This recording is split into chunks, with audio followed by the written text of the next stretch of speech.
നമസ്കാരം. ഇവർക്കും daily news analysis സെഷനിലേക്ക് സ്വാഗതം. നമ്മൾ നോക്കാൻ പോകുന്നത് ഹിന്ദു ന്യൂസ്പേപ്പർ ആർട്ടിക്കിൾസ് ആണ്. ന്യൂസ് നമുക്ക് ഡിസ്കസ് ചെയ്യാനായിട്ട് 6 ആർട്ടിക്കിൾസ് ആണുള്ളത്. ഫസ്റ്റ് ആർട്ടിക്കിൾ എക്കണോമിക്സുമായിട്ട് ബന്ധപ്പെട്ട ആർട്ടിക്കിളാണ്. അതുകൊണ്ടാണ് ജനറൽ സ്റ്റഡീസ് പേപ്പർ 3യുടെ പോയിന്റ് ഓഫ് വ്യൂ നമ്മൾ ആ ഒരു ടോപ്പിക് ഡിസ്കസ് ചെയ്യുന്ന മൈക്രോ എക്കണോമിക് സ്റ്റെബിലിറ്റിയുമായിട്ട് ബന്ധപ്പെട്ട് വന്നിരിക്കുന്ന ഒരു ആർട്ടിക്കിളാണ്.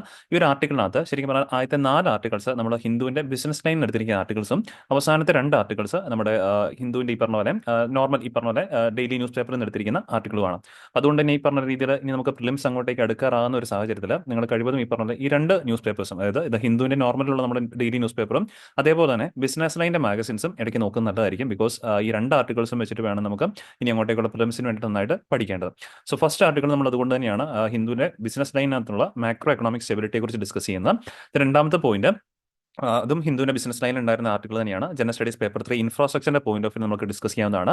ശ്രീനഗർ ഡൽഹി റെയിൽ കണക്ടിവിറ്റിയെ കുറിച്ചിട്ട് ഒരു വാർത്ത വന്നിട്ടുണ്ട്. നമ്മൾ ആദ്യമായിട്ട് ഈ പറഞ്ഞ ശ്രീനഗറിൽ നിന്നും ഡൽഹിയിലേക്ക് ഡയറക്റ്റ് ആയിട്ടുള്ള റെയിൽ കണക്ടിവിറ്റിക്ക് തുടക്കം കുറിക്കാൻ പോവുകയാണ്. ജനുവരി മാസത്തിൽ അതിന് തുടക്കം കുറിക്കുമെന്ന രീതിയിൽ വാർത്ത വരുന്നുണ്ട്.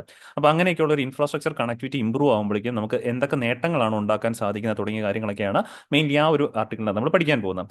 ദെൻ മൂന്നാമത്തെ ആർട്ടിക്കിൾ WTO വേൾഡ് ട്രേഡ് ഓർഗനൈസേഷനുമായിട്ട് ബന്ധപ്പെട്ട് വന്നിരിക്കുന്ന ആർട്ടിക്കിളാണ്. അതായത് connecting with our latest technology of artificial intelligence അല്ലെങ്കിൽ AI ആയിട്ട് ബന്ധപ്പെട്ട് എങ്ങനെയാണ് ട്രേഡ് നമുക്ക് കൂടുതലും എഫിഷ്യന്റ് ആക്കാൻ സാധിക്കുന്നത് എന്നതിനെ കുറിച്ച് WTOയുടെ റിപ്പോർട്ട് കഴിഞ്ഞ ദിവസം പബ്ലിഷ് ചെയ്തിട്ടുണ്ടായിരുന്നു. അപ്പോൾ അത് എങ്ങനെയൊക്കെയാണ് AI ഉപയോഗിച്ച് നമുക്ക് ട്രേഡ് കൂടുതലും പോസിറ്റീവ് ആക്കി മാറ്റാൻ പറ്റുന്നത് എന്നുള്ളതാണ് ആ ഒരു ആർട്ടിക്കിൾ നമ്മൾ ഡിസ്കസ് ചെയ്യുന്നത്. ട്രേഡുമായിട്ട് ബന്ധപ്പെട്ട് വന്നിരിക്കുന്ന കാരണം ഈ ഒരു ടോപ്പിക്കും എക്കണോമിക്സ് റിലേറ്റഡ് ആയിട്ടാണ് നമ്മൾ പഠിക്കാൻ പോകുന്നത്. ദെൻ നാലാമത്തെ ടോപ്പിക്ക് ആ ഒരു നമ്മുടെ ബിസിനസ് ലൈനിൽ തന്നെ ഒരു ചെറിയൊരു പിക്ചറാണ്, ബേസിക്കലി ഒരു ഗ്രീൻ വാഷിംഗ് എന്ന് പറയുന്നത്. അപ്പോൾ ഈ ഒരു ടോപ്പിക് അത് ക്ലിയർലി ഫോർ പ്രിലിംസ് ആണ്. ഗ്രീൻ വാഷിംഗ് എന്താണ് ഗ്രീൻ വാഷിംഗ് എന്നുള്ളത് കൊണ്ടിട്ടാണ് ആ ഒരു ആർട്ടിക്കിൾ നമ്മൾ പഠിക്കേണ്ടത്. ഈ ഗ്രീൻ വാഷിംഗ് എന്നുള്ളത് പൊതുവെ ഈ പറഞ്ഞ എൻവയോൺമെന്റുമായിട്ട് കണക്ട് ചെയ്ത് വരുന്ന കാരണമാണ് അത് general studies paper 3 environment perspective ആ ഒരു ടോപ്പിക്കിന് നമ്മൾ പഠിക്കുന്നത്. Then 5th and 6th topic ഇപ്പോൾ നമുക്ക് ഹിന്ദു ന്യൂസ് പേപ്പറിൽ വന്നിരിക്കുന്ന ആർട്ടിക്കിൾസ് ആണ്. 5th വൺ എസ്പെഷ്യലി നമ്മുടെ ഇന്നത്തെ എഡിറ്റോറിയൽ പേജിൽ വന്നിരിക്കുന്ന ആർട്ടിക്കിളാണ്. സോഷ്യൽ മീഡിയയും ഡെമോക്രസിയുമായിട്ട് ബന്ധപ്പെട്ട ഒരു കമ്പാരിസൺ, അതിന്റെ എങ്ങനെയാണ് റിലേറ്റ് ചെയ്യപ്പെട്ടിരിക്കുന്നത് എന്നാൽ അതിനകത്തെ പോസിറ്റീവ്സും അതേപോലെ തന്നെ നെഗറ്റീവ്സും ഒക്കെയാണ് നമുക്ക് മെയിൻലി അവിടെ പഠിക്കേണ്ടത്. അപ്പോൾ ഈ ഒരു ടോപ്പിക്ക് ജനറൽ സ്റ്റഡീസ് പേപ്പർ 2 ഗവേണൻസിന്റെ പെർസ്പെക്റ്റീവിലായിരിക്കും നമ്മൾ പഠിക്കുന്നത്. ദെൻ 6th ടോപ്പിക്ക് പ്രിലിംസിന്റെ ഓറിയന്റേഷൻ ഒരു ആർട്ടിക്കിളാണ്. ഇന്റർനാഷണൽ ക്രിമിനൽ കോർട്ടുമായിട്ട് ബന്ധപ്പെട്ട ഒരു ആർട്ടിക്കിൾ വന്നിട്ടുണ്ട്. അപ്പോൾ ആ ഒരു ടോപ്പിക്ക് GS2 ഇന്റർനാഷണൽ ഓർഗനൈസേഷൻ പെർസ്പെക്റ്റീവിലായിരിക്കും നമ്മൾ പഠിക്കാൻ പോകുന്നത്. then ഇത്രയും ടോപ്പിക്ക് പഠിച്ചതിന് ശേഷം നമുക്ക് ലാസ്റ്റ് ഒരു മോഡൽ MCQ കൂടെ സോൾവ് ചെയ്തായിരിക്കും നമ്മൾ സെഷൻ വൈൻഡ് അപ്പ് ചെയ്യുന്നത്. ഓക്കെ, അപ്പോൾ നമുക്ക് ടൈം കളയേണ്ട സെഷൻ സ്റ്റാർട്ട് ചെയ്യാം.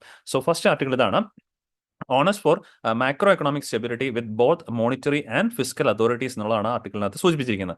ഈ ഒരു ആർട്ടിക്കിൾ അഡ്രസ് ചെയ്തിരിക്കുന്നത് കൃത്യമായിട്ട് നമ്മുടെ RB ഗവർണറായ ശക്തികാന്ത ദാസ് ആണ്. ഈ ഒരു ആർട്ടിക്കിൾ കൃത്യമായിട്ട് അദ്ദേഹം പറഞ്ഞിരിക്കുന്നത് അത് റിലവൻ്റ് ആയിട്ടുള്ള ഒരു പോയിന്റ് കൂടിയാണ്. ബിക്കോസ് നമുക്കറിയാം മാക്രോ എക്കണോമിക് എന്ന് പറയുമ്പോഴേക്കും നമ്മുടെ എക്കണോമിയുടെ സ്റ്റെബിലിറ്റി, എക്കണോമിയുടെ ആസറ്റ്സ് ആയിട്ടുള്ള ഒരു സ്റ്റെബിലിറ്റിയാണ് ഈ മാക്രോ സെൻസ് എന്ന് പറയുമ്പോഴേക്കും. അപ്പോൾ ആ ഒരു എക്കണോമിക് സ്റ്റെബിലിറ്റിക്ക് തീർച്ചയായിട്ടും 2 അധികാരികൾ കൃത്യമായിട്ടും ഒരു കോർഡിനേറ്റ് ആയിട്ടുള്ള രീതിയിൽ അപ്രോച്ച് ചെയ്തെങ്കിൽ മാത്രമേ ഉള്ളൂ നമുക്ക് എക്കണോമിക് ഒരു സ്റ്റെബിലിറ്റി ഉണ്ടാക്കാൻ പറ്റുള്ളൂ.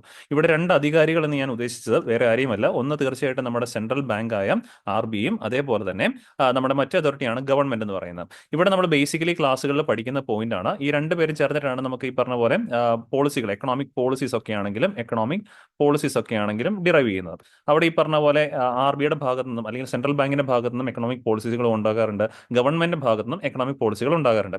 ഇവിടെ മെയിൻലി ഈ പറഞ്ഞ പോലെ RBയുടെ ഭാഗത്ത് നിന്ന് വരുന്ന എക്കണോമിക് പോളിസികളെയാണ് നമ്മൾ പോളിസി, ഓക്കെ, അല്ലെങ്കിൽ RB എടുക്കുന്ന തീരുമാനങ്ങളെയാണ് നമ്മൾ മെയിൻലി മോണിറ്ററി പോളിസീസ് എന്നറിയപ്പെടുന്നു. ഗവൺമെന്റിന്റെ ഭാഗത്ത് നിന്ന് വരുന്ന പോളിസീസിനെയാണ് നമ്മൾ ഫിസിക്കൽ പോളിസീസ് എന്നും അറിയപ്പെടുന്നത്. അതുകൊണ്ടാണ് ഈ പറഞ്ഞ ഗവൺമെന്റ് ഫിസിക്കൽ പോളിസികളിൽ പെടുന്ന ഒരെണ്ണമാണ് നമ്മുടെ ബഡ്ജറ്റ് എന്ന് പറയുന്നത്. ഗവൺമെന്റ് അവതരിപ്പിക്കുന്ന ബഡ്ജറ്റ് എന്ന് പറയുന്നത് അത് കറക്റ്റ്ലി പറഞ്ഞ പോലെ ഫിസിക്കൽ പോളിസീസുമായിട്ട് ചേർന്ന് നിൽക്കുന്നതാണ്. അതേ സ്ഥാനത്ത് RB ഈ പറഞ്ഞ പോലെ ഇപ്പം റിപ്പോ നിരക്കുകളൊക്കെ മാറ്റുക, റിപ്പോ അല്ലെങ്കിൽ റിവേഴ്സ് റിപ്പോ അല്ലെങ്കിൽ MSF ഇങ്ങനെയൊക്കെയുള്ള കാര്യങ്ങൾ, അല്ലെങ്കിൽ ഇപ്പോൾ സ്റ്റാൻഡേർഡ് ഡെപ്പോസിറ്റ് ഫെസിലിറ്റീസ്, ഇങ്ങനെയുള്ള കാര്യങ്ങൾ പ്രഖ്യാപിക്കുന്നതൊക്കെയാണ് RBയുടെ മോണിറ്ററി പോളിസികളായിട്ട് മാറുന്നത്. എനിവേ നമുക്ക് ബേസിക്കലി അറിയാവുന്നതാണ് ഈ 2 കാര്യങ്ങളിലൂടെയും ഇവർ 2 പേരും ഉദ്ദേശിക്കുന്നത് എന്ത് തന്നെയാണ്? നമ്മുടെ എക്കണോമിയുടെ സ്റ്റെബിലിറ്റിയാണ്. അപ്പോൾ അൾട്ടിമേറ്റ്ലി ഈ ഒരു എക്കണോമിക് പോളിസികളെല്ലാം കൊണ്ട് ഉദ്ദേശിക്കുന്നത് രാജ്യത്തിന്റെ എക്കണോമിക് ആയിട്ടുള്ള സ്റ്റെബിലിറ്റിയാണ് ഉദ്ദേശിക്കുന്നത്, എക്കണോമിക് സ്റ്റെബിലിറ്റിയാണ്. ഇവിടെ കൃത്യമായിട്ട് 2 പേരും ഒരേപോലെ മുന്നോട്ട് പോകും. ഒരേപോലെ എന്ന് പറഞ്ഞാൽ ഒരു കോർഡിനേറ്റർ രീതിയിൽ മുന്നോട്ട് പോയെങ്കിൽ മാത്രമേ നമുക്ക് ഈ എക്കണോമിക് സ്റ്റെബിലിറ്റി ഉണ്ടാക്കാൻ പറ്റുള്ളൂ. അല്ലാതെ ഇപ്പോൾ RB ഒരു സൈഡിലൂടെ പ്രവർത്തിച്ചുകൊണ്ടിരിക്കുമ്പോൾ അതിന് വേറെ വിപരീതമായിട്ട് ഗവൺമെന്റ് പ്രവർത്തിക്കാൻ പോയി കഴിഞ്ഞാൽ RB എടുക്കുന്ന നിലപാടുകൾക്കോ ഗവൺമെന്റ് എടുക്കുന്ന നിലപാടുകൾക്കോ ഇവിടെ ഒരു എഫക്റ്റീവ്നെസ് ഉണ്ടാകത്തില്ല. അല്ലെങ്കിൽ ബേസിക്കലി പറയുവാണെങ്കിൽ അവർ രണ്ടുപേരും എടുക്കുന്ന നിലപാടുകൾ കൊണ്ട് ഇവിടുത്തെ പൊതുജനങ്ങൾക്ക് ഒരു പ്രയോജനം ഉണ്ടാക്കാത്ത ഒരു സിറ്റുവേഷനിലേക്ക് പോകും. ഇവിടെയാണ് കൃത്യമായിട്ടും ഇന്ത്യയുടെയൊക്കെയാണ് നമുക്ക് എങ്ങനെയാണ് പലപ്പോഴും നമുക്ക് സംശയം ഉണ്ടാകുന്നതാണ്, എങ്ങനെയാണ് ഇന്ത്യ ഇത്രത്തോളം ജനസംഖ്യയുള്ള രാജ്യമാണ് അല്ലെ, ഏറ്റവും കൂടുതൽ ജനസംഖ്യയുള്ള രാജ്യമാണ് ഇന്ത്യ എന്ന് പറയുന്നത്. അപ്പോൾ ഇത്രയും വലിയൊരു രാജ്യത്ത് എങ്ങനെയാണ് നമുക്ക് പലപ്പോഴും പല സമയങ്ങളിലും ഈ പറഞ്ഞ പോലെ എക്കണോമിക്കലി ഈ പറഞ്ഞ പോലെ നമുക്ക് സ്റ്റേബിൾ ആയിട്ട് മുന്നോട്ട് പോകാൻ സാധിച്ചത്. എസ്പെഷ്യലി എന്നൊരു എടുത്തു പറയേണ്ടതാണ് കോവിഡിന്റെ സമയം. കോവിഡിന്റെ സമയങ്ങളിൽ മിക്ക രാജ്യങ്ങളിലും ആ ഒരു എക്കണോമിക്കലായിട്ടുള്ള അൺസർട്ടനിറ്റീസ് ഉണ്ടായിരുന്നപ്പോൾ ഇന്ത്യയിലെ അൺസർട്ടനിറ്റി ഇല്ല എന്നല്ല പറയുന്നത്, ഉണ്ടായിരുന്നു. എങ്കിൽ കൂടിയും ഒരു പരിധിവരെ അൺസർട്ടനിറ്റിയുടെ വിൻഡിനെ നമുക്ക് തടഞ്ഞു നിർത്താനായിട്ട് സാധിച്ചിട്ടുണ്ടായിരുന്നു. ഇപ്പൊ ശരിക്കും പറയുവാണെങ്കിൽ നമുക്ക് ആ ഒരു പ്രീ കോവിഡ് ലെവലിലേക്ക് പതുക്കെ നമ്മുടെ എക്കണോമി കയറി വന്നിട്ടുണ്ട്.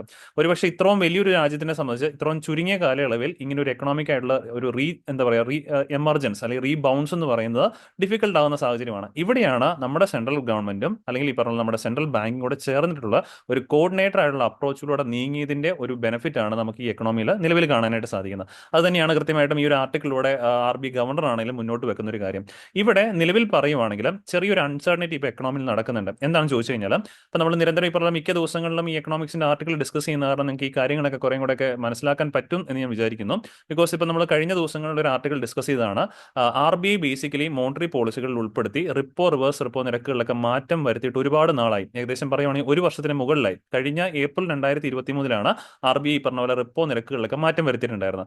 ബിക്കോസ് നിലവിൽ ഈ ഒരു വർഷ കാലയളവിൽ നമ്മുടെ നാട്ടിലെ ഇൻഫ്ലേഷൻ റേറ്റ് എന്ന് പറഞ്ഞാൽ ഇറ്റ് വാസ് അറൌണ്ട് 5.75% ആയിരുന്നു. 5.75% അല്ലെ 5.6 ഈ ഒരു റേഞ്ചിലൊക്കെയാണ് മിക്ക സമയങ്ങളിലും ഈ ഒരു വർഷമായിട്ട് നിന്നുകൊണ്ടിരുന്നത്. അപ്പോൾ അതുകൊണ്ട് തന്നെ നമ്മൾ ബേസിക്കലി ക്ലാസ്സിൽ പഠിക്കുന്നതാണ് നമ്മുടെ ഒരു അലൗബിൾ ലിമിറ്റ് ഓഫ് ഇൻഫ്ലേഷൻ എന്ന് പറയുന്നത് ഇറ്റ് ഈസ് ബിറ്റ്വീൻ 2 to 6 ആണ്. നമ്മൾ 4% എന്ന് പറയും. 4% അവിടുന്ന് ഒരു ടോളറൻസ് ലിമിറ്റ് ആയിട്ട് +or -2% കൂടെ കൊടുത്തിട്ടാണ് ഇങ്ങോട്ട് താഴേക്ക് പോയിക്കാൻ 2%, മുകളിലേക്ക് പോയിക്കാൻ 6%.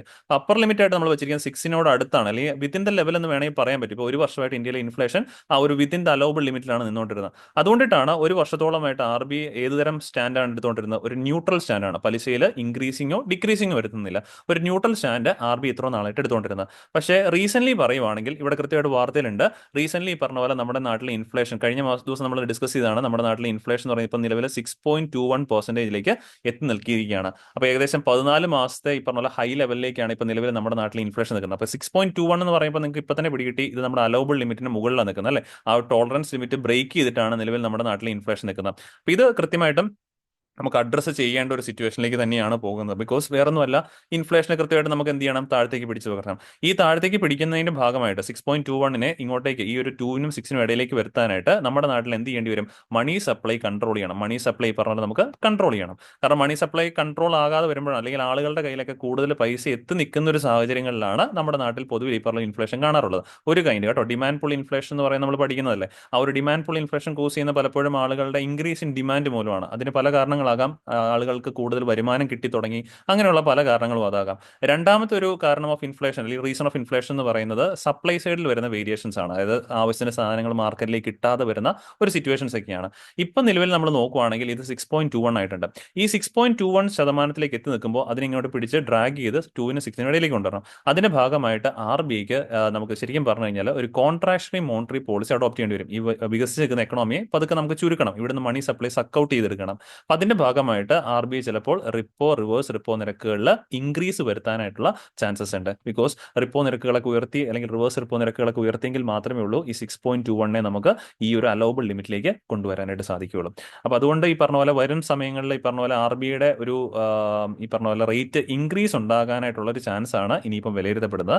ബട്ട് ഈ പറഞ്ഞ പോലെ കഴിഞ്ഞ മാസങ്ങളിൽ നമ്മൾ ഇങ്ങനെയൊന്നും എക്സ്പെക്ട് ചെയ്തിട്ടുണ്ടായിരുന്നില്ല. അതുകൊണ്ട് RBIയുടെ ഭാഗത്ത് നിന്ന് ലാസ്റ്റ് മോണിറ്ററി പോളിസി മീറ്റിംഗ് വന്നു കഴിഞ്ഞപ്പോൾ RBI ഉദ്ദേശിച്ചത് അല്ലെങ്കിൽ RBI ചെറിയൊരു സൂചന വന്നിരുന്നത് റിപ്പോ നിരക്കുകളിൽ ചെറിയ കുറവുണ്ടായേക്കാം എന്നുള്ളൊരു സൂചനയുണ്ടായിരുന്നു. പക്ഷേ ഇനി അടുത്ത വരുന്ന മീറ്റിങ്ങിനകത്ത് കുറവുണ്ടാകാനുള്ള സാഹചര്യം നിലവിലെ അവസ്ഥയിൽ കാണുന്നില്ല. കാരണം വേറൊന്നുമല്ല, നിലവിലെ അവസ്ഥയിൽ ഈ ഒരു 2-നും 6-നും ഇടയിലുള്ള ആ ഒരു ലെവൽ ബ്രേക്ക് ചെയ്തിട്ടാണ് നമ്മുടെ നാട്ടിലെ ഇൻഫ്ലേഷൻ റേറ്റ് നിൽക്കുന്നത് എന്നുള്ളത് വെച്ചിട്ട് കൊണ്ടിട്ടാണ് RBIക്ക് ഒരു ന്യൂട്രൽ സ്റ്റാൻഡ് ഈ പറഞ്ഞ പോലെ മാറ്റേണ്ടി വരും. ഒരു ന്യൂട്രൽ സ്റ്റാൻഡ് മാറ്റി ഈ പറഞ്ഞ പോലെ ഒരു ടൈറ്റനിങ് ഓഫ് മോണിറ്ററി പോളിസിയിലേക്ക് ഒരുപക്ഷെ RBIക്ക് പോകേണ്ട ഒരു സിറ്റുവേഷൻ വരാനായിട്ടുള്ള സാധ്യതയും ഇതിലൂടെ നമുക്ക് മുന്നിൽ കാണേണ്ടി വരും. അപ്പോൾ ഇത്രയാണ് ഈ ഒരു ആർട്ടിക്കിളിനകത്തോട് പറഞ്ഞിരിക്കുന്നത്. അപ്പോൾ ഈ ഒരു ആർട്ടിക്കിളിനകത്ത് പ്രധാനമായിട്ട് നമ്മളിപ്പോൾ ഡിസ്കസ് ചെയ്ത പോലെ മോണിറ്ററി പോളിസി എന്താണെന്നുള്ളതും ഫിസിക്കൽ പോളിസി എന്താണെന്നുള്ള കാര്യം കൃത്യമായിട്ട് ഓർക്കുക. എക്കണോമിക് സ്റ്റെബിലിറ്റിക്ക് ഈ രണ്ട് പോളിസികളും നമുക്ക് ആവശ്യമാണ്. അത് രണ്ടുപേരും കോർഡിനേറ്റഡ് ആയിട്ട് പോയെങ്കിൽ മാത്രമേ ഉള്ളൂ എക്കണോമിക് ഈ പറഞ്ഞ പോലെ മുന്നോട്ട് പോകാനായിട്ട് സാധിക്കുകയുള്ളൂ.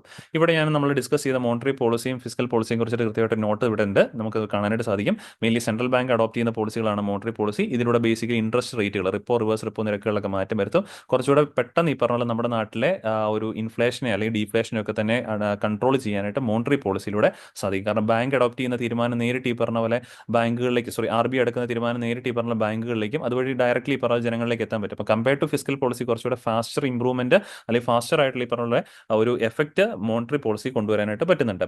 പിന്നെ ഇത് മെയിൻലി ഡീൽ ചെയ്യുന്ന ഡിമാൻഡ് സൈഡ്, ബിക്കോസ് മണിയുമായിട്ട് ബന്ധപ്പെട്ട് കൺട്രോൾ ചെയ്യുന്ന സാധനം ആയതുകൊണ്ട് തന്നെ ഡിമാൻഡ് സൈഡിലെ ഇൻഫ്ലേഷൻ ആണ് പൊതുവെ മോണിറ്ററി പോളിസിയിൽ ഉപയോഗിച്ച് നമുക്ക് എഫക്റ്റീവ്ലി കൺട്രോൾ ചെയ്യാൻ സാധിക്കുന്നത്. രണ്ടും ഈ പറഞ്ഞ ഇൻഫ്ലേഷൻ കൺട്രോൾ ചെയ്യാനായിട്ട് സഹായിക്കുന്നതൊക്കെയാണ്. ബേസിക്കലി രണ്ടിന്റെ ഒരു കോമൺ തിങ് ആണ് സ്റ്റെബിലൈസ് എക്കണോമി സ്റ്റേബിൾ ആയിട്ട് നിർത്തുകയും പ്രൊമോട്ട് ഗ്രോത്ത് പ്രൊമോട്ട് ചെയ്യാനായിട്ടൊക്കെ വേണ്ടിയിട്ടാണ് ഈ രണ്ട് പോളിസികളും എഫക്ട് ചെയ്യുന്നത്. ഇവിടെ ഫിസിക്കൽ പോളിസി നോക്കുകയാണെങ്കിൽ ഗവൺമെന്റ് ആണ് അഡോപ്റ്റ് ചെയ്യുന്നത്. ഇവർ പൊതുവിൽ ചെയ്യുന്നത് പറഞ്ഞാൽ ടാക്സുകളിലൊക്കെ തന്നെ മാറ്റം വരുത്തിയാണ്. ടാക്സ് ഇൻക്രീസ് ചെയ്യുമ്പോൾ നമ്മുടെ ഇവിടുത്തെ നാട്ടിലെ പൈസയുടെ അളവ് കുറയ്ക്കാൻ പറ്റും. ടാക്സ് ഡിക്രീസ് ചെയ്യുവാണെങ്കിൽ ആളുകളുടെ കയ്യിൽ എക്സ്ട്രാ പൈസ കൊടുത്ത് ഈ പറഞ്ഞ നാട്ടിൽ ഇംപ്രൂവ്മെന്റ് കൊണ്ടുവരാനായിട്ട് സാധിക്കും. പിന്നെ ഗവൺമെന്റ് സ്പെൻഡിംഗ് ആണ് മെയിൻലി ഇവിടെ ഉദ്ദേശിക്കുന്നത്. ഇത് സാധാരണഗതിയിൽ കുറച്ച് സമയം എടുക്കും ഈ തരത്തിൽ സർക്കാർ ചെയ്യുന്ന ഫിസിക്കൽ പോളിസിയുടെ എഫക്റ്റ് മാർക്കറ്റിൽ ഉണ്ടാകാനായിട്ട്. മോണിറ്ററി പോളിസിയെക്കാളും കുറച്ചുകൂടെ സമയം എടുക്കാറുണ്ട്. പൊതുവിൽ ഇത് അഡ്രസ് ചെയ്യുന്ന സപ്ലൈ സൈഡിലാണ് അഡ്രസ് ചെയ്യപ്പെടുന്നത്. ഫിസിക്കൽ പോളിസിയിലൂടെ നമുക്ക് പൊതുവിൽ ഈ പറഞ്ഞ ഫുൾ എംപ്ലോയ്മെന്റും എക്കണോമിക് ഗ്രോത്തും ഒക്കെ തന്നെ കൊണ്ടുവരാനായിട്ട് സാധിക്കാൻ പറ്റുന്ന പോയിന്റ്സ് ആണ്. അപ്പോൾ ഇത്രയും കാര്യങ്ങളാണ് ഈ ഒരു ആർട്ടിക്കിളിൽ നമ്മൾ എക്സാം റിലേറ്റഡ് ആയിട്ട് പഠിക്കേണ്ടത്. ദെൻ രണ്ടാമത്തെ ആർട്ടിക്കിളാണ് Srinagar Delhi direct train service from ജനുവരി എന്നുള്ളതാണ് ആർട്ടിക്കിളിന്റെ ഭാഗമായിട്ട് വന്നിരിക്കുന്നത്. അപ്പോൾ ഇവിടെ നോക്കുവാണെങ്കിൽ കൃത്യമായിട്ടും ഈ ഒരു ട്രെയിൻ ലിങ്ക് എന്ന് പറഞ്ഞു കഴിഞ്ഞാൽ ഇത് ഉദ്ധംപൂർ ശ്രീനഗർ ബാരാമുള്ള റെയിൽ ലിങ്കിന്റെയാണ് ഭാഗമായിട്ട് വരുന്നത്. അപ്പോൾ അതിന്റെയൊക്കെ ഭാഗമായിട്ട് ഈ പറഞ്ഞ ഏകദേശം 272 കിലോമീറ്റർ ദൈർഘ്യമുള്ളതാണ് ഈ എന്താ പറയുക ഉദ്ധംപൂർ ശ്രീനഗർ ബാരാമുള്ള റെയിലിംഗ് USBRL എന്ന് പറയുന്ന ഏകദേശം 272 കിലോമീറ്റർ ദൈർഘ്യമുണ്ട്. അതിന് ഏകദേശം ഈ പറഞ്ഞ 37,000 കോടി രൂപയുടെ സാങ്ഷന്റെ പ്രോജക്റ്റ് ആണ് മെയിൻലി നടക്കുന്നത്. നമുക്ക് പൊതുവെ ഈ പറഞ്ഞ പോലെ ഈ ക്രോർ റുപ്പീസ് ഇതിന്റെ ഒന്നും കണക്കുകൾ അങ്ങനെ പരീക്ഷയ്ക്ക് അധികം വേണ്ടി വരത്തില്ല. എന്നാലും ഓർത്തിരിക്കുക ഈ പറഞ്ഞ പോലെ direct link between Srinagar and Delhi ആണ് ഉദ്ദേശിക്കുന്നത്. അതിനകത്ത് ഈ പറഞ്ഞ പോലെ ഇത്രയും കോടി പൈസ ഇവിടെ വരുന്നത് വേറെ ഒന്നും കൊണ്ടിട്ടല്ല, ഈ റീജിയന്റെ അൺസർട്ടനിറ്റീസ് മൂലമാണ്. ബിക്കോസ് ഒരു ടഫ് ജോഗ്രഫിക്കൽ ടെറൈൻ ആണല്ലോ, സ്ട്രെയിറ്റ് ആയിട്ടുള്ള പ്ലെയിൻ ആയിട്ടുള്ള ഏരിയാസ് ഒന്നും അല്ല. അപ്പം കുന്നും ചെരുവുകളും ഒക്കെ ഉണ്ട്. അപ്പോൾ അവിടങ്ങളിലൊക്കെ ഈ പറഞ്ഞ പോലെ കൺസ്ട്രക്ഷൻ ഡിഫിക്കൽട്ട് ആയതുകൊണ്ടാണ് ഇത്രയും ഒരു തുക നമുക്ക് അങ്ങോട്ടേക്ക് അലോക്കേറ്റ് ചെയ്യേണ്ടി വന്നത്. ബട്ട് ഇങ്ങനെ ഒരു പ്രൊജക്ട് വരുമ്പോഴേക്കുള്ള ഏറ്റവും പ്രധാനപ്പെട്ട പോയിന്റ് എന്താണെന്ന് ചോദിച്ചു കഴിഞ്ഞാൽ കണക്ടിവിറ്റി ഇംപ്രൂവ് ചെയ്യും. ഒന്നാമത്തെ ഏറ്റവും പ്രധാനപ്പെട്ട പോയിന്റ് ആണ് ജനങ്ങൾ തമ്മിലുള്ള connectivity, people to people connectivity നമുക്ക് ഇംപ്രൂവ് ചെയ്യാനായിട്ട് സാധിക്കും. പിന്നെ അത് മാത്രമല്ല ഇവിടെ കൃത്യമായിട്ട് പറയുന്നുണ്ട്, നമ്മൾ കാശ്മീർ എന്നൊക്കെ പറയുമ്പോൾ ആദ്യം തന്നെ നമ്മുടെ മനസ്സിലേക്ക് വരുന്ന ഒരു പ്രധാനപ്പെട്ട സാധനമാണ് ഈ പറഞ്ഞ പോലെ ആപ്പിൾ എന്ന് പറയുന്നത്. കശ്മീരി ആപ്പിൾസ് എന്ന് പറയുന്നത് വളരെ ഡിമാൻഡ് ഉള്ള ഒരു ഐറ്റമാണ് കശ്മീരി ആപ്പിൾസിന്. പക്ഷേ നിലവിൽ ഈ പറഞ്ഞ പോലെ ഈ ഒരു ട്രാൻസ്പോർട്ടേഷൻ ഒരു ചെറിയൊരു ബുദ്ധിമുട്ടുള്ളത് കൊണ്ട് തന്നെ ആപ്പിൾസിന്റെ കാര്യം നമുക്കറിയാം, ഷെൽ ലൈഫ് വളരെ കുറവാണ്, പെട്ടെന്ന് കേട് പിടിക്കാനുള്ള സാധ്യത ഉള്ള ഒരു ഫ്രൂട്ടാണ് ആപ്പിൾ എന്ന് പറയുന്നത്. അപ്പോൾ അതുകൊണ്ട് തന്നെ ഇങ്ങനെയുള്ള ആപ്പിളുകൾ വിളവെടുത്തതിന് ശേഷം എത്രയും പെട്ടെന്ന് അടുത്ത മാർക്കറ്റുകളിൽ എത്തിക്കാനായിട്ടാണ് കർഷകൻ ശ്രമിക്കുന്നത്. ഇവിടെ നിലവിൽ ജമ്മു ആൻഡ് കാശ്മീരിലെ കർഷകനെ സംബന്ധിച്ച് അവിടുത്തെ ലോക്കൽ മാർക്കറ്റ് മാത്രമേ അവർക്ക് എത്തിക്കാൻ പറ്റുള്ളൂ. ഈ ഷെൽ ലൈഫ് കുറവായതുകൊണ്ട് കണക്ടിവിറ്റിയും കുറവാണ്. ഇനിയിപ്പം കണക്ടിവിറ്റി ഇംപ്രൂവ് ചെയ്യുമ്പോഴേക്കും ഇവർക്ക് എന്താ ചെയ്യാൻ പറ്റുന്നത് ചോദിച്ചു കഴിഞ്ഞാൽ ഈ ആപ്പിൾസ് ഒക്കെ ആണെങ്കിലും കാശ്മീരിന് പുറത്തേക്കുള്ള മറ്റ് സംസ്ഥാനങ്ങളിലേക്ക് അല്ലെങ്കിൽ മറ്റ് പ്രദേശങ്ങളിലേക്ക് എത്തിക്കാനായിട്ട് സാധിക്കും. അപ്പോൾ ഒരു വൈഡർ മാർക്കറ്റ് ഫാർമേഴ്സിന് ഈ പറഞ്ഞ പോലെ ഒരു വൈഡർ മാർക്കറ്റ് ഇവർക്ക് കിട്ടാനായിട്ട് ഒരു സാഹചര്യമുണ്ട്. അപ്പം വൈഡർ മാർക്കറ്റ് കിട്ടിക്കഴിഞ്ഞാൽ ഫാർമേഴ്സിന്റെ ഒക്കെ തന്നെ ഇൻകം ഇംപ്രൂവ് ആകും അല്ലേ. ഫാർമേഴ്സ് ഇൻകം ഈ പറഞ്ഞ പോലെ ഇംപ്രൂവ്ഡ് ആകാനായിട്ടുള്ള ചാൻസസ് ഉണ്ട്. ഇനി അതേവഴി ഈ പറഞ്ഞ പോലെ ഫാമേഴ്സിന് ഇൻകം ഇൻക്ലൂഡ് ചെയ്യും. അപ്പോൾ അവരുടെ ഈ പറഞ്ഞ പോലെ ഫാമിലി ഇൻകം അല്ലെ, ഹൗസ് ഹോൾഡ് ഇൻകം ഉയരുമ്പോഴേക്കും ആ ഫാമിലിയുടെ ഒക്കെ ആണെങ്കിൽ സ്റ്റാൻഡേർഡ് ഓഫ് ലിവിംഗ് ആണെങ്കിലും ഇംപ്രൂവ് ആകാനായിട്ടുള്ള ചാൻസസ് ഉണ്ട്. സ്റ്റാൻഡേർഡ് ഓഫ് ലിവിംഗ് ഇംപ്രൂവ്മെന്റ് ഉണ്ടാകാനും ചാൻസസ് ഉണ്ട്. ഓക്കെ. ഇനി നമ്മൾ ജനങ്ങൾക്ക് എന്താണ് ഇതിനോട് നേട്ടം ചോദിച്ചു കഴിഞ്ഞാൽ, ഇപ്പോൾ ഈ വസ്തുക്കളാണെങ്കിലും നമ്മുടെ മാർക്കറ്റിൽ ആവശ്യത്തിന് എത്തിക്കഴിയുമ്പോഴേക്കും ഇതിന്റെ പ്രൈസിന് എന്ത് ചെയ്യാൻ സാധ്യതയുണ്ട്, പ്രൈസ് ലോവേഡ് ആകാനുള്ള ചാൻസ് ഉണ്ട്, അല്ലെങ്കിൽ ഒരു ലിമിറ്റഡ് ആയിട്ടുള്ള പ്രൈസിലേക്ക് പോരാനുള്ള ചാൻസ് ഉണ്ട്. ഇത് അൾട്ടിമേറ്റ്ലി പറഞ്ഞ പോലെ ജനങ്ങൾക്ക് അവരുടെ ഈ പറഞ്ഞ പോലെ പർച്ചേസിംഗ് പവർ ഒക്കെ വർദ്ധിപ്പിക്കാനായിട്ടൊക്കെ തന്നെയുള്ള ഒരു സാഹചര്യം ഉണ്ടാക്കി കൊടുത്തേക്കും. അപ്പോൾ അതുകൊണ്ട് ഇത്തരത്തിലുള്ള കുറച്ച് അഡ്വാൻറ്റേജ് നമുക്ക് കൃത്യമായിട്ട് പറയാൻ പറ്റും. ഏറ്റവും പ്രധാനമായിട്ട് ഇവിടെ തന്നെ പറഞ്ഞിട്ടുണ്ട്, the shipments of fresh fruits with short shelf life would reach outstation markets on time. ഇതാണ് ഇതിന്റെ ഏറ്റവും പ്രധാനപ്പെട്ട ഒരു അഡ്വാൻറ്റേജ് ആയിട്ട് നമുക്ക് പറയേണ്ടി വരിക ഈ റെയിൽ കണക്ടിവിറ്റിയുടെ ഭാഗമായിട്ട്. പിന്നെ ആ റീജിയന്റെ ഡെവലപ്മെന്റ് ഓക്കെ, കാശ്മീരിന്റെ ആണെങ്കിലും ഡെവലപ്മെന്റിന് വേണ്ടിയിട്ടൊക്കെ തന്നെയാണെങ്കിലും ഇത്തരത്തിലുള്ള റെയിലിംഗ് സഹായിക്കും. ഇവിടെ നമ്മൾ മാർക്കറ്റ് മാത്രം അനലൈസ് ചെയ്യേണ്ട, ഇങ്ങനെ ഒരു റെയിലിംഗ് ഒക്കെ വന്നു കഴിയുമ്പോഴേക്കും അവിടുത്തെ ജനങ്ങൾക്കാണെങ്കിലും ബെറ്റർ ആയിട്ടുള്ള ഹെൽത്ത് കെയർ ഫെസിലിറ്റീസ്, ഇപ്പോൾ ശ്രീനഗറിൽ നിന്ന് മാറി ഡൽഹിയിലേക്കാണെങ്കിലും വന്ന് ബെറ്റർ ആയിട്ടുള്ള ഹെൽത്ത് കെയർ, ബെറ്റർ ഹെൽത്ത്, അതേപോലെ തന്നെ ഈ പറഞ്ഞ പോലെ എഡ്യൂക്കേഷൻ, ഇങ്ങനെയൊക്കെയുള്ള ഒരുപാട് ഓപ്പർച്യൂണിറ്റീസ് അവിടുത്തെ ജനങ്ങൾക്ക് കിട്ടാനായിട്ടുള്ളത്. അങ്ങനെയാണ് അവിടുത്തെ ജനങ്ങളുടെ ഒക്കെ തന്നെ ഈ പറഞ്ഞ പോലെ എല്ലാ അർത്ഥത്തിലും സ്റ്റാൻഡേർഡ് ഓഫ് ലിവിങ്ങിനകത്ത് നമുക്ക് മാറ്റം കൊണ്ടുവരാനായിട്ട് സാധിക്കുന്നത്. അപ്പം അങ്ങനെ ഒരു പ്രധാനപ്പെട്ട പോയിന്റാണ് objective. Srinagar Delhi direct train service ഉണ്ട് എന്നുള്ള കാര്യം നോക്കുക. ഇതിന്റെ ഭാഗമായിട്ട് ജസ്റ്റ് പ്രിലിംസിനായിട്ട് ഒന്ന് ഓർത്തിരുന്നാൽ മതി. ഈ ഒരു നമ്മൾ പറഞ്ഞല്ലോ ഉദ്ധംപൂർ ശ്രീനഗർ ബാരാമുള്ള റെയിൽ ലിങ്ക് ഉണ്ടല്ലോ, ഇതിന്റെ ഭാഗമായിട്ട് ഏകദേശം 38 ടണലുകൾ നമ്മൾ പണിയുന്നുണ്ട്. അതിനകത്തുള്ള ടണലാണ് ടണൽ ടി എന്നുള്ള താൽക്കാലികമായിട്ട് പേരിട്ടിരിക്കുന്നത്. ഈ ടണൽ ടി പണിത് വരുമ്പോഴേക്കും the longest in the country at 12.75 kilometre ആയിട്ട് മാറും. ഇന്ത്യയിലെ ഏറ്റവും നീളം കൂടിയ ലോങ്സ്റ്റ് ആയിട്ടുള്ള ഒരു ടണലായിരിക്കും ഈ ടണൽ ടി എന്ന നിലവിൽ പേരിട്ടിരിക്കുന്ന ആ ഒരു ടണൽ. 12.75 കിലോമീറ്റർ ആണ് ഇതിന്റെ ദൈർഘ്യമായിട്ട് വിലയിരുത്തപ്പെട്ടിരിക്കുന്നത്. ഓക്കെ, സോ ഇത്രയാണ് ഈ ഒരു ആർട്ടിക്കിൾ, ഒരു പ്രിലിംസിന്റെ പോയിന്റ് ഓഫ് ഉള്ള ആർട്ടിക്കിളായിട്ട് ഇതിനെ നിങ്ങൾ കണക്കാക്കിയാൽ മതി. ഓക്കെ, പിന്നെ നമ്മൾ ഈ റൈറ്റ് സൈഡിൽ എഴുതിയിരിക്കുന്ന ഇത്രയും 7 പോയിന്റ്സുകൾ കൃത്യമായിട്ട് നോട്ട് ചെയ്യുക. ഇത് നമുക്ക് മെയിൻസിന് ആവശ്യം വരും. ഇങ്ങനെയുള്ള റെയിൽ കണക്ടിവിറ്റി എങ്ങനെയാണ് അത് പ്രയോജനപ്പെടുമാകുന്നത്, അല്ല അതിനുള്ള ആവശ്യകത എന്തൊക്കെയാണ് എന്ന് ചോദിക്കുവാണെങ്കിൽ ഈ പോയിന്റ്സ് നിങ്ങൾക്ക് മെൻഷൻ ചെയ്യാൻ സാധിക്കും. ഓക്കെ, ഇനി നമുക്ക് അടുത്ത ആർട്ടിക്കിളിലേക്ക് മൂവ് ഓൺ ചെയ്യാം. WTO-യുമായിട്ട് ബന്ധപ്പെട്ട ആർട്ടിക്കിളാണ്. AI can make trade more efficient but data governance A challenge എന്നുള്ളതാണ് WTO-നകത്തോട്ട് പറഞ്ഞിരിക്കുന്നത്. ഇത് കഴിഞ്ഞ ദിവസം WTO റിലീസ് ചെയ്ത ഒരു റിപ്പോർട്ടിനകത്ത് പറഞ്ഞൊരു പോയിന്റ് ആണ്. ആക്ച്വലി അത് വലിയൊരു കാര്യം തന്നെയാണ്. ബിക്കോസ് അത് ഇന്നത്തെ കാലഘട്ടത്തിൽ നമ്മൾ തിരിച്ചറിയേണ്ട ഒരു പോയിന്റ് തന്നെയാണ്. ബിക്കോസ് ഇന്ന് നമ്മുടെ നാട്ടിൽ പല ട്രേഡ് റിലേറ്റഡ് ആക്ടിവിറ്റീസിന് നമ്മൾ ഉപയോഗിക്കാറുണ്ട്, ആർട്ടിഫിഷ്യൽ ഇന്റലിജൻസ് ഉപയോഗിക്കാറുണ്ട്. ആർട്ടിഫിഷ്യൽ ഇന്റലിജൻസ് എന്തുകൊണ്ട് ബിസിനസ് ഉപയോഗിക്കുന്നു ചോദിച്ചു കഴിഞ്ഞാൽ ബിസിനസ്സിനകത്ത് ഒരുപാടധികം നേട്ടങ്ങൾ കൊണ്ടുവരാനായിട്ട്, അല്ലെങ്കിൽ ഈ പറഞ്ഞ ബിസിനസ് നടത്തുന്ന വ്യക്തികൾക്ക് ഒരുപാട് ലാഭം, പ്രോഫിറ്റുകൾ ഉണ്ടാക്കാനായിട്ട് AI-യുടെ ഉപയോഗം നിലവിൽ സഹായിക്കും എന്നുള്ള കാര്യം നമുക്കറിയാവുന്നതാണ്. എങ്ങനെയാണെന്ന് ചോദിച്ചു കഴിഞ്ഞാൽ ഓപ്പറേഷൻസ് നമുക്ക് ഓപ്റ്റിമൈസ് ചെയ്യാൻ പറ്റും. അതായത് ഇപ്പോൾ ഉദാഹരണം പറയുവാണെങ്കിൽ, ഇപ്പം ഞാൻ ഈ പറഞ്ഞ പോലെ ഇതൊരു കമ്പനിയാണെന്ന് വിചാരിക്കാം. ഓക്കെ, ABC എന്നുള്ളൊരു കമ്പനിയാണ് ഇതെന്ന് വിചാരിക്കാം. ഞാൻ ഈ പറഞ്ഞ പോലെ ഒരു പ്രൊഡക്റ്റ്, ഓക്കെ, ഒരു പെൻ, ഓക്കെ, പേന നിർമ്മിക്കുന്ന കമ്പനിയാണ് ഞാൻ ഈ ABC എന്ന് പറയുന്നത്. അപ്പോൾ ഈ പെൻ എന്ന് പറയുമ്പോൾ നിലവിൽ നമുക്ക് ഒരു ഡേറ്റയും ഇല്ലെങ്കിൽ ഇന്ത്യയിലെ എല്ലാ സംസ്ഥാനങ്ങളിലേക്കും നമ്മളിങ്ങനെ അയച്ചു കൊടുത്തുകൊണ്ടിരിക്കും. ഓക്കെ, എല്ലാ സംസ്ഥാനങ്ങളിലേക്കും കൊടുത്തുകൊണ്ടിരിക്കും. ഇങ്ങനെ അയച്ചു കൊടുക്കുമ്പോൾ ചില സംസ്ഥാനങ്ങളിൽ ഈ പറഞ്ഞ പോലെ ആവശ്യത്തിൽ കൂടുതൽ ഇവിടെ ഓവർ ആയിട്ടുള്ള സാധനങ്ങൾ ഉണ്ടാവും. ചില സംസ്ഥാനങ്ങൾ ആവശ്യത്തിന് അത് കിട്ടാതെ വരുന്ന സിറ്റുവേഷൻ ഉണ്ടാവും. ഇങ്ങനെയൊക്കെ വരുമ്പോഴേക്കും നമുക്ക് സാധനത്തിന്റെ ആ ഒരു ക്രെഡിബിലിറ്റി, അല്ലെങ്കിൽ ഈ പറഞ്ഞ പോലെ ആളുകൾക്കിടയിലുള്ള ട്രസ്റ്റ് ഒക്കെ ബാധിച്ചേക്കാം. ആവശ്യത്തിന് ഈ സാധനം കിട്ടുന്നില്ല, അല്ലെങ്കിൽ ഈ പറഞ്ഞ പോലെ ആവശ്യത്തിൽ കൂടുതൽ അവിടെ കെട്ടിക്കിടക്കുവാണെങ്കിൽ ഇതിന് പ്രൈസ് ഒക്കെ കുറയാനായിട്ടുള്ള ചാൻസ് ഉണ്ട്. അതിന് പകരം കൃത്യമായിട്ടും ഓൾ ഇന്ത്യ ലെവലിൽ നമുക്കൊരു മാർക്കറ്റ് ഒക്കെ അനലൈസ് ചെയ്യാൻ പറ്റുവാണെങ്കിൽ ഏതൊക്കെ സംസ്ഥാനങ്ങളിൽ എത്ര പേനകളാണ് ഒരു മാസം ശരാശരി വിറ്റ് പോകുന്നത്. അങ്ങനെയാണ് ഇപ്പോൾ നമ്മൾ അങ്ങനെ ഒരു ഡേറ്റ കിട്ടിക്കഴിഞ്ഞപ്പോഴേക്കും നമ്മൾ കിട്ടി ഒരു സംസ്ഥാനം, ഈ പറഞ്ഞ പോലെ കേരളം. ഓക്കെ, കേരളത്തിൽ ഈ പറഞ്ഞ പോലെ ശരാശരി ഒരു മാസം ഈ പറഞ്ഞ പോലെ 10,000 പേനകളാണ് വിറ്റ് പോകുന്നത് വിചാരിച്ചു. ഇങ്ങനെ ജസ്റ്റ് ചുമ്മാ ഒരു എക്സാമ്പിൾ, ഇപ്പോൾ എത്രയും പേനയാണ് വിറ്റ് പോകുന്നത്. അങ്ങനെയാണ് ഈ ABC എന്നുള്ള കമ്പനിക്ക് അവർ പേന നിർമ്മിക്കുമ്പോൾ എത്ര പേന അവർക്ക് കേരളത്തിലെ കടകളിലേക്കായിട്ട് കൊടുത്താൽ മതി? 10,000 പേനകൾ കൊടുത്താൽ മതി. ആവശ്യം മാത്രം കൊടുത്താൽ പോരെ? അത് ഏകദേശം ആവറേജ് കണക്ക് കിട്ടും. അത് ഈവൻ സബ് ഡിവൈഡ് ചെയ്ത് കഴിഞ്ഞാൽ ഓരോ ഡിസ്ട്രിക്റ്റുകളിൽ, ഓരോ പഞ്ചായത്തുകളിൽ എത്ര പേനകളാണ് കടകളിൽ ശരാശരി എല്ലാ മാസവും വിറ്റ് പോകുന്നത്. അങ്ങനെയൊക്കെ അറിയുവാണെങ്കിൽ ഇപ്പം കേരളത്തിൽ തന്നെയാണെങ്കിലും ഈ 14 ജില്ലകളിലെ ഓരോ ജില്ലയിലും നമ്മൾ ക്ലാസിഫൈ ചെയ്യുമ്പോഴേക്കും ഇപ്പം കോട്ടയത്തേക്ക് ശരാശരി പറഞ്ഞ പോലെ 2,000 പേനയാണ് ഒരു മാസം വിറ്റ് പോകുന്നത് കോട്ടയത്തെ കടകളിലൊക്കെ ഉള്ളത്. ഇങ്ങനെയൊക്കെയുള്ള ഡേറ്റ കിട്ടുവാണെങ്കിൽ കൃത്യമായിട്ട് ഫോക്കസ്ഡ് ആയിട്ടും ഈ പറഞ്ഞ ടാർഗറ്റഡ് ആയിട്ട് ഈ കമ്പനിക്ക് വർക്ക് ചെയ്യാൻ പറ്റും. അപ്പോൾ ആവശ്യമുള്ള സാധനം മാത്രം കൊടുത്താൽ മതി. അനാവശ്യമായിട്ട് കൊടുക്കുമ്പോൾ ഇതെല്ലാം കെട്ടിക്കിടക്കുന്നത്, അല്ലെങ്കിൽ സ്റ്റോർ ചെയ്യേണ്ട ഒരു സിറ്റുവേഷൻ ഒക്കെ വരുന്നത്. അപ്പം അങ്ങനെയുള്ള രീതിയിൽ നോക്കുമ്പോൾ ബിസിനസിന്റെ ഓപ്പറേഷൻസ് ഒപ്റ്റിമൈസ് ചെയ്യാനായിട്ട് AI-യുടെ ഉപയോഗം നമുക്ക് കൊണ്ടുവരാൻ സാധിക്കും. എൻഹാൻസ് ഡിസിഷൻ മേക്കിംഗ്, ബെറ്റർ ആയിട്ടുള്ള ഡിസിഷൻ മേക്കിംഗ്, കുറച്ചുകൂടെ ആക്യുറേറ്റ് ആയിട്ട് ഡിസിഷൻ മേക്കിങ്ങിനെ സഹായിക്കും. പിന്നെ ഈ പറഞ്ഞ പോലെ ടാസ്കുകൾ കുറച്ചുകൂടെ ഓട്ടോമേറ്റഡ് ആക്കാനായിട്ട്, കസ്റ്റമർ സർവീസ് കുറച്ചുകൂടി ഇമ്പ്രൂവ് ചെയ്യാനായിട്ട്. അപ്പം AI എനേബിൾഡ് ആയിട്ടുള്ള ചാറ്റ് ബോട്ടുകളൊക്കെ നിങ്ങൾ കണ്ടിട്ടുണ്ടാവും. നിങ്ങൾ നെറ്റൊക്കെ ഉപയോഗിക്കുമ്പോഴാണെങ്കിലും എന്തെങ്കിലും ഈ പറഞ്ഞ പോലെ നമ്മൾ പണ്ടൊക്കെ കസ്റ്റമർ സർവീസുമായിട്ട് ബന്ധപ്പെട്ട് നമുക്ക് നേരിട്ട് കോൺടാക്ട് ചെയ്യാന്നുള്ളൊരു ഇതേ ഉണ്ടായിരുന്നുള്ളൂ. ഇപ്പം നിലവിൽ ഓരോ സ്ഥാപനങ്ങളിലേക്കാണെങ്കിൽ വെബ്സൈറ്റ് നമ്മൾ സന്ദർശിക്കുക, അവിടെ ചാറ്റ് ബോട്ട് നമുക്ക് കാണാൻ സാധിക്കും. ആ ചാറ്റ് ബോർഡിനോട് ചെറിയ സംശയങ്ങളാണെങ്കിൽ നമുക്ക് ആ ചാറ്റ് ബോട്ട് ഉപയോഗിച്ച് തന്നെ നമ്മുടെ ആ പ്രശ്നവും കാര്യങ്ങളൊക്കെ പരിഹരിക്കാനായിട്ടൊക്കെ സാധിക്കും. അപ്പോൾ അതൊക്കെ കസ്റ്റമർ സർവീസ് ഇമ്പ്രൂവ് ചെയ്യാനായിട്ട് സഹായിക്കുന്ന കാര്യങ്ങളാണ്. അപ്പോൾ ഇങ്ങനെ കസ്റ്റമർ സർവീസ് ഒക്കെ ഇമ്പ്രൂവ് ചെയ്യുമ്പോഴാണ് കമ്പനിയുടെ ക്രെഡിബിലിറ്റി ആണെങ്കിലും വർദ്ധിക്കുന്നതും നാളെ ആളുകൾക്ക് ആ കമ്പനിയെ കുറിച്ചൊരു നല്ല വാക്കുകൾ പറയാനായിട്ട് സാധിക്കുന്നത്. അങ്ങനെ പേഴ്സണലൈസ്ഡ് ആയിട്ട് മാർക്കറ്റിംഗ്, അങ്ങനെയുള്ള ഒരുപാട് കാര്യങ്ങൾ ചെയ്യാനായിട്ട് ആര് സഹായിക്കാറുണ്ട്? AI സഹായിക്കാറുണ്ട്. പക്ഷേ AI-യുടെ ഏറ്റവും പ്രധാനപ്പെട്ട ഈ ഒരു സാധനം നല്ലതാണ്, പക്ഷേ ഇതിനകത്ത് ഏറ്റവും വലിയ ചലഞ്ച് എവിടെയെന്ന് ചോദിച്ചു കഴിഞ്ഞാൽ ഇങ്ങനെയൊക്കെ ചെയ്യണമെങ്കിൽ ഒരുപാട് പൈസ ഇൻവെസ്റ്റ് ചെയ്യണം. ഇതാണ് ഏറ്റവും പ്രധാനപ്പെട്ട പോയിന്റ്. ഹ്യൂജ് ഇൻവെസ്റ്റ്മെന്റ് ആവശ്യമാണ് ഇങ്ങനെയുള്ള AI മോഡൽസ് ഒക്കെ ഡെവലപ്പ് ചെയ്യാന്ന് പറയുന്നത്. അത് എല്ലാ രാജ്യങ്ങൾക്കും സാധിക്കത്തില്ല. ഈ ഒരു ആർട്ടിക്കിൾ തന്നെ കൃത്യമായിട്ട് പറയുന്നുണ്ട്, ചില രാജ്യങ്ങൾക്ക് മാത്രമാണ് ഇതിനുള്ളൊരു സാധ്യത മുന്നിൽ കാണുന്നുള്ളൂ. ഉദാഹരണം പറയുവാണെങ്കിൽ ചൈന, അല്ലെങ്കിൽ US, UK, ഇതാണ് ഇവിടെ കൃത്യമായിട്ട് പറയുന്നുണ്ട്. Only A few economies like US and China is creating A significant divide between other countries. അതായത് അവർക്ക് മാത്രമാണ് മെയിൻലി സാധിക്കുന്നത്, പ്രധാനപ്പെട്ട 2 സാമ്പത്തിക രാജ്യങ്ങൾ. ഈ 2 രാജ്യങ്ങൾക്ക് അവർക്ക് ആവശ്യത്തിന് പൈസ ഉള്ളത് കാരണം തന്നെ അവരുടെ മേഖലകളിലൊക്കെ തന്നെ ഈ AI ഉപയോഗിക്കാൻ പറ്റുന്നുണ്ട്.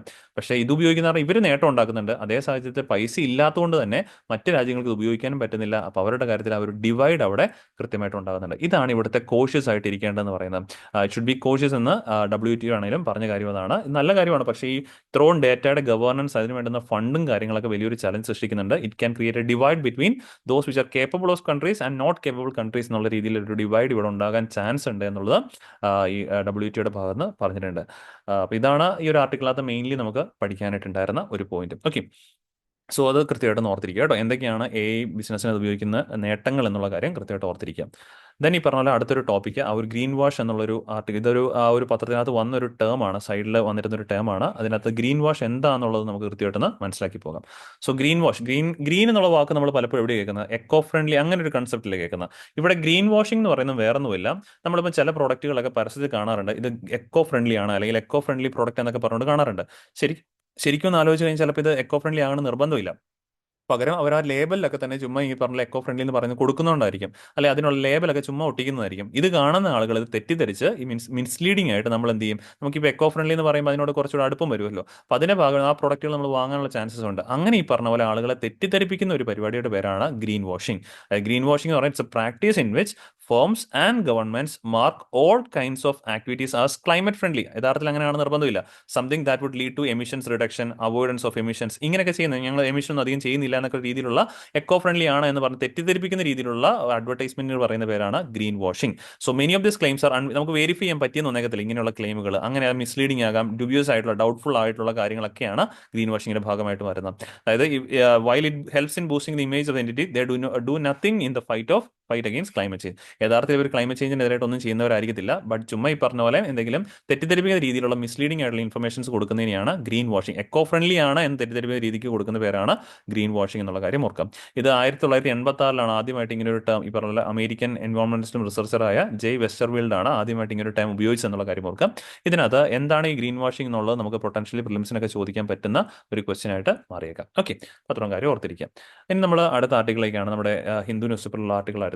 എഡിറ്റോറിയൽ പേജിൽ ഈ social media doing more harm than good to democracy എന്നാണ് ക്വസ്റ്റ്യനിൽ ചോദിച്ചിരിക്കുന്നത്. സോഷ്യൽ മീഡിയയിലൂടെ ഡെമോക്രസിക്ക് നേട്ടമാണോ അല്ലെങ്കിൽ അതിലുപരി ഹാം ഉണ്ടാകുന്നുണ്ടോ എന്നുള്ളതാണ് ചോദിച്ചിരിക്കുന്നത്. അപ്പോൾ ഇവിടെ നമ്മൾ മെയിൻലി എന്താ പഠിക്കേണ്ടത്, സോഷ്യൽ മീഡിയയും ഡെമോക്രസിയിൽ ഉണ്ടാകുന്ന ഗുണങ്ങളും അതുപോലെ സോഷ്യൽ മീഡിയ കൊണ്ട് ഡെമോക്രസിയിൽ ഉണ്ടാകുന്ന നെഗറ്റീവ് ഇമ്പാക്ട്സും ആണ് കൃത്യമായിട്ട് നമ്മൾ പഠിച്ചിരിക്കേണ്ടത്. സോ അതിനകത്ത് പോസിറ്റീവ് ഇമ്പാക്ട്സ് ഇത് നമുക്ക് അറിയാവുന്ന കാര്യമാണ് ബേസിക്കലി ഒരു ആർട്ടിക്കിൾ എന്ന് പറയുന്നത്. അതുകൊണ്ട് തന്നെ പോയിന്റ് പറയുമ്പോൾ നിങ്ങൾക്ക് പെട്ടെന്ന് മനസ്സിലാക്കാൻ പറ്റും. ഒന്നെന്ന് പറഞ്ഞു കഴിഞ്ഞാൽ പോസിറ്റീവ് വശങ്ങളാണ് നമ്മൾ ആദ്യം ഡിസ്കസ് ചെയ്യുന്നത്.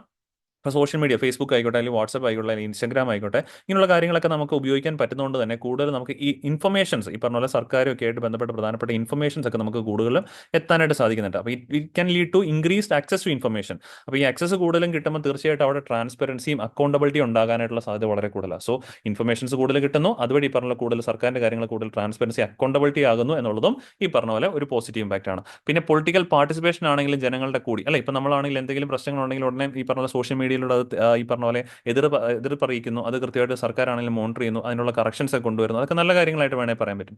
അങ്ങനെ ജനങ്ങളുടെ ആണെങ്കിലും പാർട്ടിസിപ്പേഷൻ, പൊളിറ്റിക്കൽ പാർട്ടിസിപ്പേഷൻ ഇൻക്രീസ് ചെയ്യുന്നു, ട്രാൻസ്പെറൻസി അക്കൗണ്ടബിലിറ്റി ഇംപ്രൂവ് ചെയ്യുന്നു, ഇൻഫർമേഷൻ കിട്ടാനുള്ള സാധ്യതകൾ ഇംപ്രൂവ് ചെയ്യുന്നു. ഇതൊക്കെ അതിൻ്റെ ഒരു പോസിറ്റീവാണ്. പിന്നെ അതേപോലെ തന്നെ ഗ്ലോബൽ കണക്ടിവിറ്റി, ഇപ്പം ഗ്ലോബലി അന്താരാഷ്ട്ര തലത്തിൽ വേറൊരു രാജ്യത്തുണ്ടാകുന്ന പൊളിറ്റിക്കൽ ക്രൈസിസ് അതുമായിട്ട് ബന്ധപ്പെട്ട കാര്യങ്ങൾ നമുക്ക് ഇവിടെയാണെങ്കിലും അറിയാനായിട്ട് സാധിക്കുന്നുണ്ട്.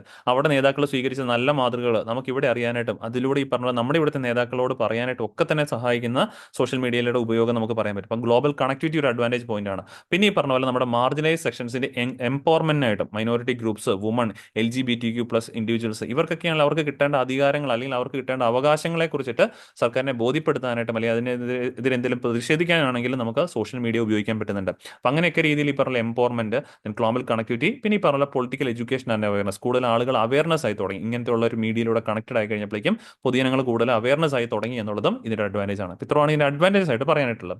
ഇതിന്റെ നെഗറ്റീവ് എഫക്റ്റ് ആണ്. നെഗറ്റീവ് എഫക്ട് എന്ന് പറയുന്നത് ഏറ്റവും പ്രധാനമായിട്ട് നമുക്ക് അറിയാവുന്നതാണ് മിസ്ഇൻഫർമേഷൻ, അല്ലെ, തെറ്റായ വിവരങ്ങളൊക്കെ ഒരുപാടധികം ഇതിലൂടെ പ്രചരിക്കപ്പെടുന്നുണ്ട്. അത് ഇതിനകത്ത് പ്രധാനപ്പെട്ട ഒരു ഇഷ്യൂ തന്നെയാണ്. അപ്പം മിസ്ഇൻഫർമേഷൻ അല്ലെങ്കിൽ ഡിസ്ഇൻഫർമേഷൻ, അതേപോലെ ഇലക്ഷൻ ഇന്റർഫറൻസുകളൊക്കെ പലപ്പോഴും ആളുകൾ കൈയെടുത്താണ്. മീൻസ് ഇപ്പം നമ്മൾ പലപ്പോഴും കാണാറുള്ളതാണ് ഇലക്ഷനൊക്കെ നടക്കുമ്പോഴേക്കും ഓരോ സ്ഥാനാർത്ഥികളെ കുറിച്ചിട്ടൊക്കെ ആണെങ്കിൽ അവരെ വളരെ ഫേമസ് ആക്കിയിട്ടുള്ള വൈറ്റ് വാഷ് ചെയ്തിട്ടുള്ള രീതിയിലുള്ള ഓരോ വീഡിയോസും ഒക്കെ നമ്മൾ കാണാറുണ്ട്. അങ്ങനെയൊക്കെ വരുമ്പോഴേക്കും ചിലപ്പോൾ ആൾക്കാർ ഈ പറഞ്ഞ തെറ്റിദ്ധരിക്കാനുള്ള ചാൻസ് ഉണ്ട്. ഇയാൾ നല്ലൊരു വ്യക്തിയാണ്, അല്ലെങ്കിൽ ഇയാൾ എല്ലാം ചെയ്യും, അങ്ങനെയൊക്കെയുള്ള രീതിയിൽ തെറ്റിദ്ധരിക്കാനുള്ള ചാൻസ് ഉണ്ട്. അതേപോലെ തന്നെ അയാളെക്കുറിച്ച് നെഗറ്റീവായിട്ടുള്ള രീതിയിലുള്ള വീഡിയോസ് കാണുമ്പോഴേക്കും നമ്മൾ ഓട്ടോമാറ്റിക്കലി അങ്ങനെ ചിന്തിക്കാനുള്ള ചാൻസസും ഉണ്ട്. അങ്ങനെ ഈ പറഞ്ഞ പോലെ ഇലക്ഷൻ ഇന്റർഫറൻസുകൾ, മാനിപ്പുലേഷൻ, ഇതിലേക്കൊക്കെ പോയേക്കാം. പിന്നെ പ്രധാനമായിട്ടും ഓൺലൈൻ ഹരാസ്മെന്റുകൾ, അല്ലെങ്കിൽ ഈ പറഞ്ഞ പോലെ വ്യാജ വാർത്തകളൊക്കെ കൊടുക്കുക, അതിലൂടെ പറഞ്ഞ പോലെ ഭീഷണിപ്പെടുത്തുക, അങ്ങനെയൊക്കെയുള്ള രീതിയിലുള്ള ഹരാസ്മെന്റുകൾ, ഇന്റിമിഡേഷൻ, ദെൻ പ്രൈവസി കൺസേൺസ്, ഇങ്ങനെയൊക്കെയുള്ള ഒരുപാടധികം പ്രശ്നങ്ങളും നമുക്ക് ഈ സോഷ്യൽ മീഡിയ മൂലം ഡെമോക്രസിയിൽ ഉണ്ടായിട്ടുണ്ട് എന്നുള്ള കാര്യം കൂടി ഓർത്തിരിക്കാം. അപ്പോൾ ഇതിന്റെ ബോത്ത് അഡ്വാൻറ്റേജ് ആൻഡ് ഡിസഡ്വാൻറ്റേജ് ഇത് പെട്ടെന്ന് എല്ലാവർക്കും അറിയാവുന്നതുകൊണ്ടിട്ടാണ് ഇത് ഇത്രയും അധികം വിശദീകരിക്കേണ്ട കാര്യമില്ലാത്ത കാരണമാണ് ജസ്റ്റ് പോയിന്റ് മാത്രം പറഞ്ഞു വരുന്നത്. എന്തെല്ലാം അറിഞ്ഞിരിക്കുക കേട്ടോ. എന്തായാലും സോഷ്യൽ മീഡിയ ഡെമോക്രസിയിൽ ഉണ്ടാകുന്ന പോസിറ്റീവ്നെസ്സും അതുപോലെ നെഗറ്റീവ് സെൻസിറ്റീവ്നെസ്സും കൃത്യമായിട്ടൊന്ന് അറിഞ്ഞിരുന്നേക്കാം.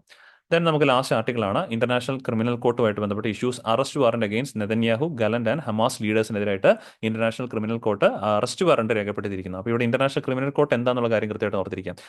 സോ ഇന്റർനാഷണൽ ക്രിമിനൽ കോർട്ട് എന്ന് പറയുന്നത് പെർമനന്റ് ജുഡീഷ്യൽ ബോഡിയാണ് establish by the Rome statute. അപ്പോൾ റോം സ്റ്റാറ്റ്യൂട്ട് ഓഫ് 1998 മുഖാന്തരം ഇവിടെ എസ്റ്റാബ്ലിഷ് ചെയ്ത പെർമനന്റ് ജുഡീഷ്യൽ ബോഡി ഏതാണ് എന്ന് ചോദിച്ചു കഴിഞ്ഞാൽ ഇന്റർനാഷണൽ ക്രിമിനൽ കോർട്ടാണെന്നുള്ള കാര്യം ഓർത്തിരിക്കുക. ICC, international criminal court.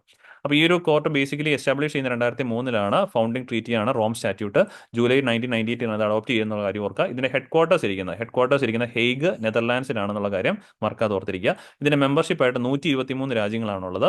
പക്ഷേ ഏറ്റവും പ്രധാനമായിട്ട് ഓർക്കേണ്ടത് 123 രാജ്യങ്ങളിൽ ആരില്ല, നമ്മൾ ഇന്ത്യ ഇല്ല. ഇന്ത്യ ഉൾപ്പെടെ റഷ്യ ഇല്ല, ചൈന, US ഒന്നും ഇതിനകത്ത് ഇല്ലാത്തതാണെന്നുള്ള കാര്യം ഓർക്കുക. അപ്പോൾ അതുകൊണ്ട് തന്നെ പ്രധാനപ്പെട്ട 4 രാജ്യങ്ങളായി US, China, Russia, India international criminal കോർട്ടിന്റെ ഭാഗം അല്ല എന്നുള്ള കാര്യം ഓർത്തിരുന്നതാണ്. അപ്പോൾ അതൊക്കെ തെറ്റിദ്ധരിച്ച് ഈ പറഞ്ഞ പോലെ ഇന്ത്യ ഇതിന്റെ ഭാഗമാണ് അല്ലെങ്കിൽ US ചൈനയും ഇതിന്റെ മെമ്പർഷിപ്പ് ആണ് എന്നുള്ളത് ഇത് തെറ്റിദ്ധരിച്ച് ചോദിച്ചേക്കാം. അതൊക്കെ തെറ്റാണ്. US, China, Russia, India international criminal കോർട്ടിൽ മെമ്പർ അല്ല എന്നുള്ള കാര്യം ഓർത്തിരിക്കാം.